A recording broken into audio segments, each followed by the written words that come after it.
It is your ethnicity that determines where you drink coffee. In the Serbian town of Bujanovac, close to the border with Kosovo, Albanians and Serbs do not use the same bars, says Valan Arifi, an ethnic Albanian. The town's population is majority Serb, but in the wider region Albanians are more numerous. That is why the Kosovo Valley has been at the heart of speculation. Could it be part of a land sword deal and enmity between Serbia and Kosovo? People here only drink coffee together if they are doing business, says Valan. But drinking together like friends, that does not happen. And if you order an espresso in the wrong cafe in Bujanovac, you will soon get the message.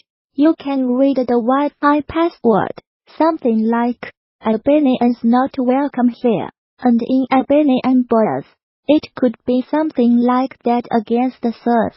He says, ethnic separation is the stuff of life in the Kosovo Valley, an impoverished corner of Serbia, where you live, the school your children attend, the language you speak and whether you go to a church or a mosque will all reflect your origin.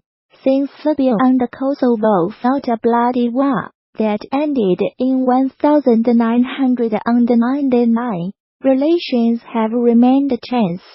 Serbia never recognized Kosovo's independence, declared in 2008, but the European Union wants Serbia to reach an accommodation with its neighbours before moving on Belgrade's EU membership.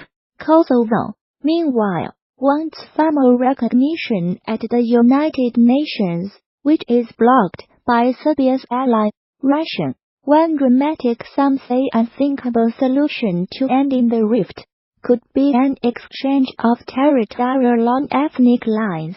Kosovo would gain the Kosovo Valley, and the mostly Serb region of North Kosovo would become part of Serbia, but nothing has been decided, and no one knows where new borders could be drawn. While talks have stalled in Brussels, tensions have increased. Kosovo has slapped 100% tariffs on Serbian goods. Now, there is pressure from Washington. President Donald Trump has made a direct appeal to the leaders of Serbia and Kosovo, urging them to make peace. Northwest of Bujanovac, even closer to the border with Kosovo, the community of Trnovac is exclusively Albanian. The proposal that the Kosovo Valley should join Kosovo is not new. After the war, Trnovac became a home for a paramilitary force that fought Serbia until 2001 with the aim of achieving just that. Very ownership Bonnie, home for the holidays from medical school in the Albanian capital Tirana, would like it too. Growing up, she never had any Serb friends and speaks little Serbian. I do not like the language, she says. It's not interesting like English or French. Her mother Evahia may not drink coffee with the Serbs she knows, but she does speak the language.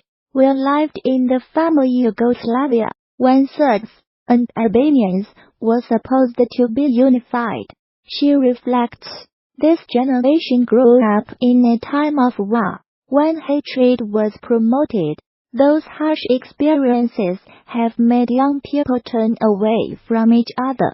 A few kilometers east, Reykjavik is drawn out along a road bordered by cabbage fields. Reykjavik is a very old Serbian village. We do not want to be part of Kosovo, says Zaki Singh, who is in his 20s, and does not want his surname used. If the border were redrawn and Reykjavik became part of Kosovo, would there be a risk of violence? It could happen, says Dragoslav, who like many here is unemployed and scratches a living from cutting and selling wood. Tired of politics, Stokojanik regrets the chasm that has grown between the communities. I worked with Albanians for 17 years. He remembers. I had better friends among them than I had among Serbs. They still want to be my friends, but they are afraid to be seen with me, because they will be seen as traitors to their community. In one arena, at least, bonds are still being forged across the divide in the Kosovo Valley, on the basketball court, at Play 017 in Dujanovac. Young people of Serb, Albanian and Roman origin trained together. When I was growing up we all played together, but things changed here, because of the war, says club founder Nenad Stajic, who is Serbian. I have a philosophy, everywhere in the world, kids cry the same. There is no difference between them. Young people here learn to live together, work together, and make friends. Have they married, ethnically Albanian, and Danilo Diabetic, who is Serbian, are both aspiring professional players and great friends.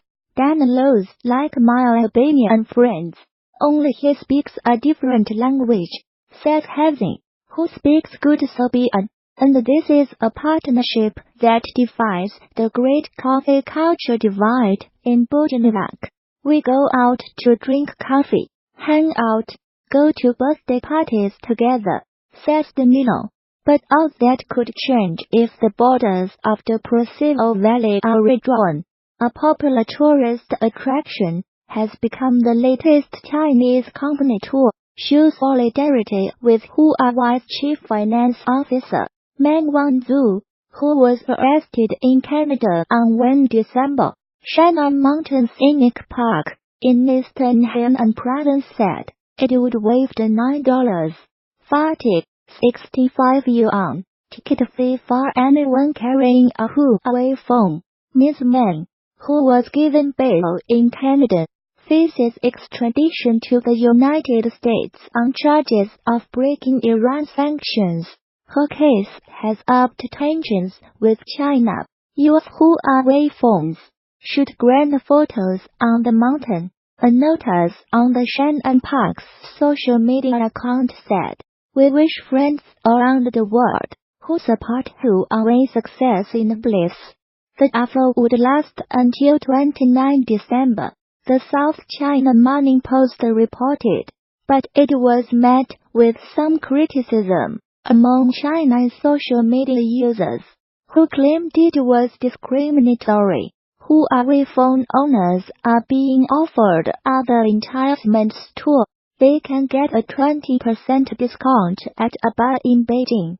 Seen in Beijing, bring a Huawei phone and get 20% off. Similar to this story, we covered yesterday https //QXL1IYPQLPIC, Twitter.com Sokolov. End of Twitter post by @LuoShunji. At least one firm has threatened to penalize anyone buying Apple products. A few days ago, Manpada Shenzhen, based London display manufacturer, offered subsidies to any employees buying Huawei phones. It also pledged to fine anyone who bought an Apple iPhone. United States prosecutors alleged Ms. May 46 used a Huawei subsidiary called Skycom to evade sanctions on Iran between 2009 and 2014. They also allege she publicly misrepresented Skycom as being a separate company from Huawei, and that she deceived banks about the true relationship between the two companies. Ms. Meng, who is the daughter of Huawei's founder, has denied any wrongdoing and said she will contest the allegations. Life of Huawei's high-flying heiress. The United States has been investigating the Chinese telecoms giant, the world's second-largest smartphone maker, since 2016, believing that it used Skycom to bring the United States manufacturing equipment and millions of dollars in transactions to Iran in violation of sanctions. This man's detention comes amid an increasingly acrimonious trade dispute between Washington and Beijing.